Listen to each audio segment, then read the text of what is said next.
Most people think of Donna Reed as the stereotypical 1950s housewife. But in reality, she was a working mother of four, a leader in the anti-Vietnam War protest movement, an Oscar winner, and much, much more.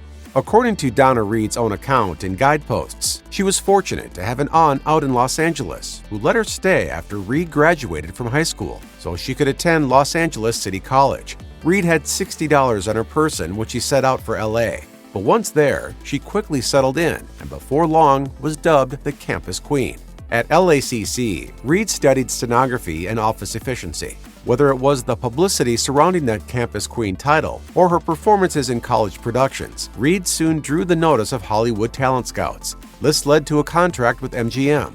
Reed's daughter, Mary Ann Owen, was quoted in Closer Weekly saying, "I always feel that people don't understand how intelligent she was and how she easily could have been a college professor if she hadn't won that beauty contest at City College. It literally changed her life." Before long, Donna Reed was gracing the silver screen. While she's best known for The Donna Reed Show and the film It's a Wonderful Life, she appeared in a laundry list of lesser films over the course of a decade plus before those opportunities came her way. Reed's very first movie was 1941's The Getaway, a now forgotten film about a federal agent, an escaped convict, and the convict's sister, played by Reed, who tries to reform her brother and leaves the agent smitten. It was a relatively minor role in a less than stellar vehicle. More serious movies followed, if not more substantive roles. Reed had a bit part in The Shadow of the Thin Man. Next, she appeared in The Bugle Sounds, The Courtship of Andy Hardy, and The Human Comedy. Then in the mid-1940s, Reed began getting bigger roles alongside major stars, including Calling Dr. Gillespie, opposite Lionel Barrymore, and See Here, Private Hargrove with Robert Walker. In 1945, Reed co-starred with George Sanders, Angela Lansbury, and Peter Lawford in The Picture of Dorian Gray, a box office smash based upon the classic Oscar Wilde story. There was no critical consensus on the film. Some reviewers liked it, others panned it, but it helped to make Reed an A-list leading lady and led to her next and most memorable film role. It's a Wonderful Life is the poignant tale of George Bailey, a small-town man with big dreams who grapples with the meaning of life when the tiny hometown that needs him gets in the way of his plans. Donna Reed played George's wife Mary, opposite Jimmy Stewart. "You want the moon? Just say the word and I'll throw a lasso around it and pull it down."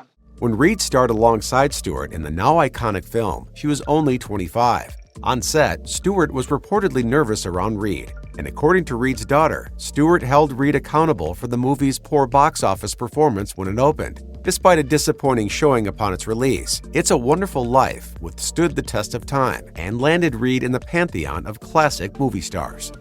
By 1946, Reed had clearly been pigeonholed as the girl next door. She was able to break out, however, briefly, when she played a seasoned sex worker in 1953's From Here to Eternity. Donna Reed brought something extra to the role of Alma, a kind of poetic dimension. The movie was critically acclaimed, with Variety commenting that it would be hard to imagine anyone else playing the characters, even though some of the assignments are offbeat to the extreme. Included in the rave review was Reed's performance as a call girl at the New Congress Club, a fictional brothel frequented by American soldiers during World War II.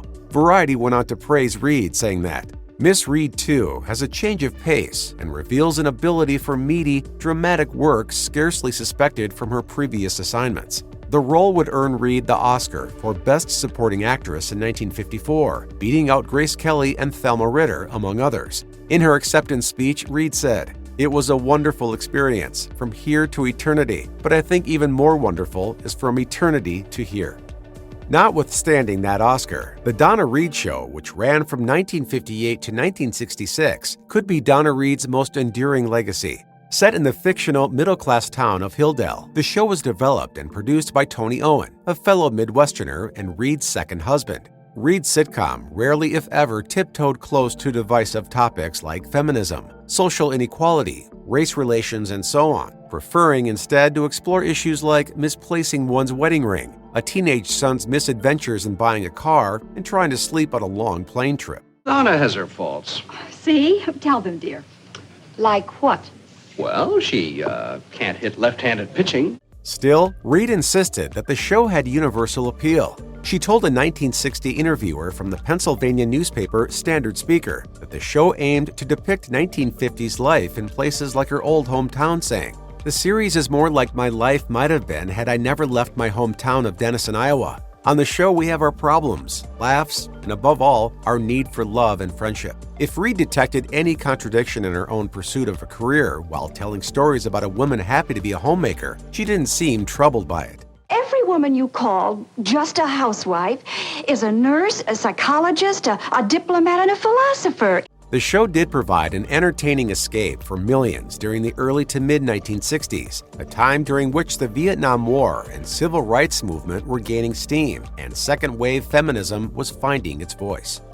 The Donna Reed Show went off the air in 1966, the same year the National Organization for Women launched in Washington, D.C. Martin Luther King Jr. began speaking out against war, and America ramped up its military presence in Vietnam. Despite being a lifelong Republican, Donna Reed was against the Vietnam War and went public with her opposition to it. She helped lead Another Mother for Peace. I am here really because of the deep pain of war, which has come to all mothers down through the ages. Reed's daughter told Closer Weekly that her new role provided a source of fulfillment for Reed, while her career was on the decline, saying, "She just dove headfirst into that, because they rented a warehouse in Beverly Hills, which was this huge place. These women were writing speeches and strategizing on how to reach across political lines." Work-wise, Reed turned down many of the roles sent her way and didn't appear on screen for a while after Donna Reed ended. In Reed's obituary, the Los Angeles Times quotes her about this period saying, "I just wouldn't do the junk I was offered. I didn't like the way films were treating women. Most of the roles were extremely passive, women in jeopardy, poor stupid souls who couldn't help themselves." Since Reed disliked the options available to her professionally, she dropped out of the workforce. Donna Reed married 3 times over the course of her life and had 4 children with her second husband. In some ways, her family life took off when her acting career stalled. Mary Ann, Tony Jr., Timothy, and Penny were always a priority for Reed, even when she was working, but she had more time to spend with them after the Donna Reed Show went off the air. Mary Ann would go on to try her luck at acting, appearing in The Hand That Rocks the Cradle. Tony Jr. stayed in Los Angeles for a while too, going the academic route and teaching at a community college, before becoming president of the Donna Reed Foundation for the Performing Arts after his mother's death. Timothy and Penny Jane, meanwhile, seem to have avoided the spotlight, so little is known about their lives.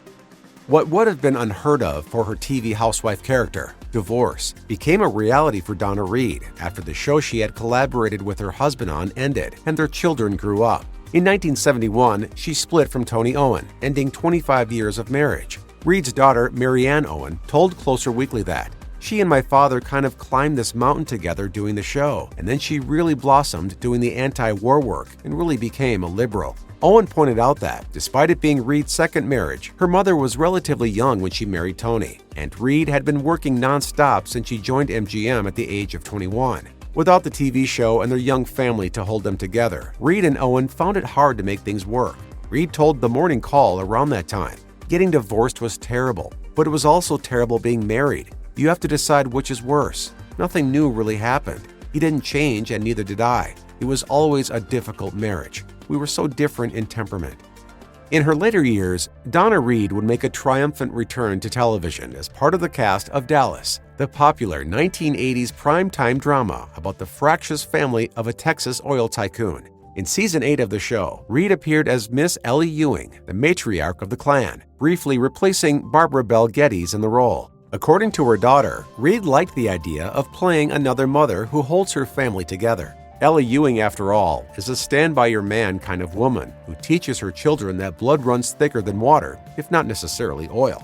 Owen went on to tell Closer Weekly that she was interested again because it was another family show, and she thought that's why it was so popular, not because it was a good family. It was a family, and the mother wielded a certain amount of power being the matriarch. Whether Bel Geddes had left Dallas over health issues, as was widely reported, or a contract dispute as some believed, she soon returned. And Lorimar, the production company behind the show, welcomed her back, writing Donna Reed out of the series a year after she'd joined it.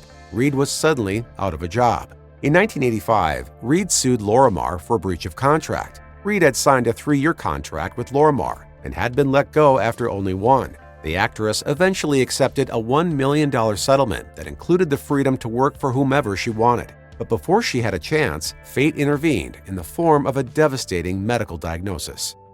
In mid-1985, Donna Reed, then 64 years old, went to the hospital with ulcers. Doctors found a malignant tumor in her pancreas. Then, that December, she was admitted to Cedars-Sinai Medical Center for bleeding ulcers. The hospitals released her so she could spend Christmas in her Beverly Hills house with her family. She died at home on January 14, 1986, with her third husband, Grover Asmus, beside her just 2 weeks before her 65th birthday. Reed was buried at Westwood Cemetery in Los Angeles. In an AP interview, Reed's younger brother, Bill Mullinger, an Iowa real estate agent, said, "We expected it. Her death was imminent. It was kind of rough. I saw her at Thanksgiving. She was about like any normal person would be when they find out they have cancer, depressed. There was not much hope of remission or that it could be treated." Upon Donna Reed's passing, her widower Grover Asmus established the Donna Reed Foundation for the Performing Arts, based in Denison, Iowa, Reed's hometown. According to the foundation's website, it holds education workshops and sponsors scholarships and internships for young Iowans interested in show business. Now run by Reed's son, Tony Jr., the foundation also encourages children's musical theater. Additionally, there is a Donna Reed Museum in Denison showcasing Reed's prizes, honors, and personal correspondence. The museum aims to pay tribute to Reed's memory while also celebrating the lives and achievements of all Iowans. But perhaps Reed's greatest legacies are her children and the performances that live on after her passing. It's not necessarily true that Reed's time was a simpler one. The era of her prime was fraught with the anxiety of the Cold War and the social unrest of the 1960s. Well, I want a mom just like Donna Reed. And I had a mom just like Donna Reed. But the fictional worlds she helped create offered an escape from all that, and audiences can rewatch them today to find whichever Donna Reed, girl next door, wartime sex worker, or housewife and mother, they prefer to see.